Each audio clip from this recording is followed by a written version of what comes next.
High বন্ধুরা, তোমরা সবাই কেমন আছো? আশা করি ভালোই আছো।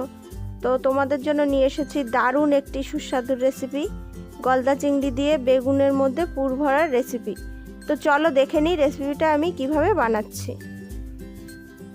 প্রথমে আমি এখানে মিক্সির জার নিয়ে নিয়েছি, তাতে দিয়ে দেব আদা কুচি, আর দিয়ে দেব রসুন, তারপর দিয়ে দেব কাঁচা লঙ্কা, আর দিয়ে দেব 4টে ছোট ছোট গোটা পেঁয়াজ।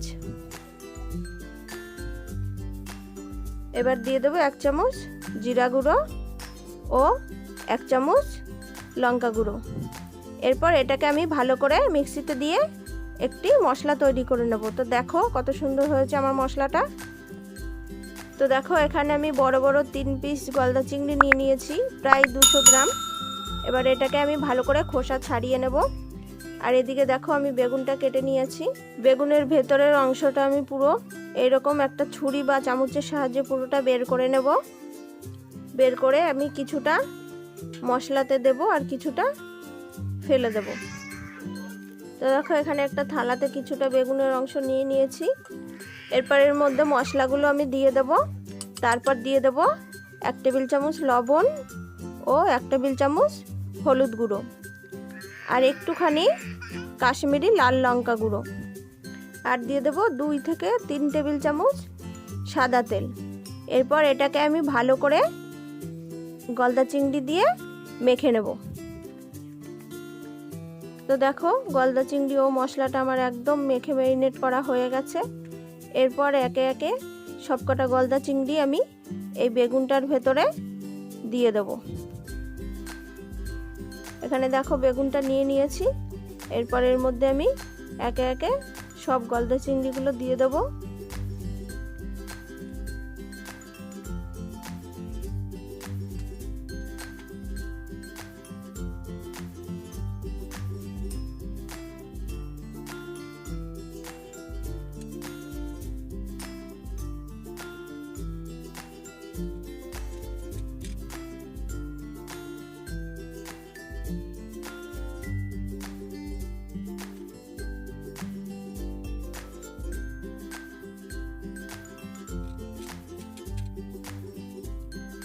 মাছগুলো দেওয়ার পর পুরো মশলাটা এর মধ্যে আমি দিয়ে দিয়েছি দেখো। এরপর কিছুটা ময়দা বা আটা মেখে এইরকমভাবে পুরো মুখটা সেট করে দিয়ে যে কেটে রাখা বেগুনের টুকরোটা আছে ওটা আমি মাথায় দিয়ে দেব। বেগুনের টুকরোটা দিয়ে ভালো করে সেট করে দিয়েছি। আর মুখটা যাতে খুলে না যায় তার জন্য আমি 2 কি 3টে কাঠি দিয়ে ভালো করে মুখটাকে আটকে দিয়েছি। এখানে একটা কড়াই বসিয়ে দিয়ে তার মধ্যে আমি 1/2 কাপেরও একটু বেশি সাদা তেল দিয়ে তেলটাকে ভালো করে নেড়ে চেড়ে বেগুনটা দিয়ে দিলাম। বেগুনটা আমি আস্তে আস্তে জাল দিয়ে ভাজবো, যেহেতু আমি উনানে করছি। তোমরা গ্যাসে করলে লো ফ্লেমে রেখেই ভাজবে। 1 পিঠ ভাজা হয়ে গেছে, আর 1 পিঠ খুব সাবধানে আমি উল্টে দেবো। এইরকমভাবে থালা ঢাকা দিয়ে দিয়ে আস্তে আস্তে জাল দিয়ে পুরো বেগুনটাকে ভেজে নেব। তো দেখো বেগুনটা আমার পুরো ভাজা হয়ে গেছে, আর ভেতরে চিংড়ি মাছগুলো সিদ্ধ হয়ে গেছে। তো দেখো একটা প্লেটে আমি নামিয়ে নিয়েছি।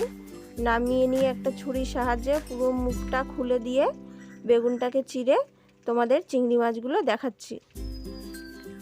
দেখো কত সুন্দর ভাপা হয়ে গেছে আমার চিংড়ি মাছ। তো দেখো কত সহজে কত সুন্দর একটি রেসিপি তৈরি হয়ে গেল, বেগুনের পুর ভরা রেসিপি। যারা আমার চ্যানেলে নতুন, চ্যানেলটি সাবস্ক্রাইব করে পাশের বেল আইকনটি অন করে দিও। লাইক কমেন্ট শেয়ার অবশ্যই করো। তোমাদের সাথে দেখা হবে নতুন কোনো ভিডিওতে। তোমরা সবাই ভালো থেকো, সুস্থ